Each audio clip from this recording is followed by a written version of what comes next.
जी अस्सलाम वालेकुम बच्चों, हमारा अगला जो तीसरा लेक्चर है फार्मास्यूटिक्स का, फार्मेसी टेक्नीशियन फर्स्ट ईयर का, उसमें जो हमारा फोरेंसिक फार्मेसी से रिलेटेड हमने पढ़ना है। और ये शॉर्ट क्वेश्चन में पूछा जा सकता है या इसमें से एमसीक्यूज आ सकता है या यही लॉन्ग क्वेश्चन का हिस्सा बन सकता है। तो उसमें हम सबसे पहले इसकी डेफिनेशन की तरफ चलते हैं।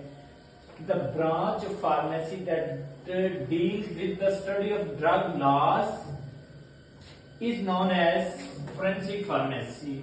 The forensic pharmacy deal with the legal aspects of pharmacy practice. इसमें वो कहना चाह रहा है कि इसमें हम ये भी मेडिकल की ब्रांच है, यानी कि फार्मेसी के अंदर इसको पढ़ाया जाता है, दूसरों में नहीं पढ़ाया जाता। जैसे कि एमबीबीएस में इसको नहीं पढ़ाया जाएगा, इसको डी फार्मेसी या बी फार्मेसी या फार्मेसी टेक्नीशियन या फार्मेसी असिस्टेंट में पढ़ाया जा सकता है। ठीक है, तो ये फार्मेसी की ब्रांच है। इसमें जो हम डील करते हैं ड्रग के लॉ यानी कानून उससे रिलेटेड जो बनते हैं उसको क्या कहते हैं, फार्मेसी। और इसमें हम डील करेंगे इससे रिलेटेड दूसरे एस्पेक्ट और फार्मेसी प्रैक्टिस से रिलेटेड के फार्मेसी के अंदर फार्मासिस्ट का काम क्या है, उसकी रिस्पॉन्सिबिलिटीज क्या है, ये सारा कुछ हम इसमें पढ़ेंगे। इसमें आ जाती है duties and responsibility of all government authorities. इसमें सबसे पहले आपको ये सिखाया जाएगा या पढ़ाया जाएगा कि एक बंदा गवर्नमेंट एम्प्लॉयर मेडिकल में, जैसे कि फार्मासिस्ट है, गवर्नमेंट हॉस्पिटल में फार्मासिस्ट होता है, या आप फार्मेसी टेक्नीशियन है या ड्रग इंस्पेक्टर है,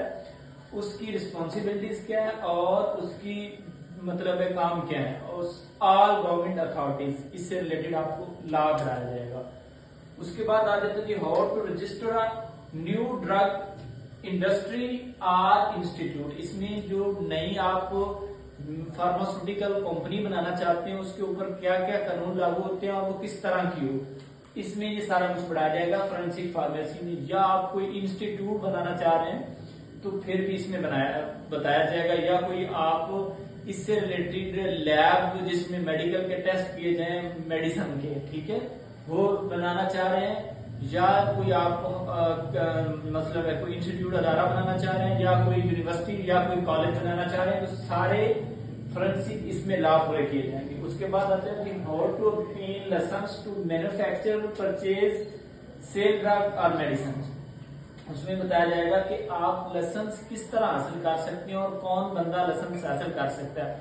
आम बंदा तो नहीं उठ के मेडिसिन का लाइसेंस हासिल कर सकता ना, फार्मासिस्ट जो रजिस्टर्ड ए में होगा या बी में होगा, ठीक है, वो ही कोई अपना मैन्युफैक्चरिंग यानी अपनी दवाइयां बनाने का लाइसेंस हासिल कर सकता है। आपको बताता चलूं कि यहाँ पे जिनको लाइसेंस मिलता है मेडिसिन बनाने का वो डी फार्मेसी जो फार्मा डी वाले होते हैं, यानी ए कैटेगरी वाले, उनको मिलता है और उसके अंदर काम बी वाले कर सकते हैं, यानी फार्मेसी टेक्नीशियन काम कर सकते हैं या फार्मासिस्ट कर सकते हैं। एमबीबीएस वाले नहीं मेडिसिन बना सकते, या जो ऑप्टोमोलॉजी आंखों वाले हैं वो मेडिसिन नहीं बना सकते, ठीक है, या हार्ट का डॉक्टर है तो वो नहीं बना सकता, इसमें फार्मासिस्ट ही बनाएगा मेडिसिन।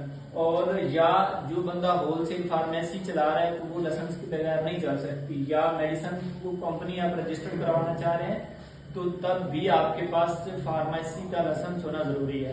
तो ये छोटा सा हमारा टॉपिक था, लेकिन ये बहुत अहम है, इसको अच्छे से कीजिएगा। इंशाल्लाह नेक्स्ट लेक्चर में हम इसको इंक्लूड करेंगे और साथ में हमारा ये चैप्टर बस 2 लेक्चरों के बाद खत्म हो जाएगा, फिर हम इसका टेस्ट बनाएंगे और वो टेस्ट भी हम इसमें रिवाइज करेंगे इंशाल्लाह।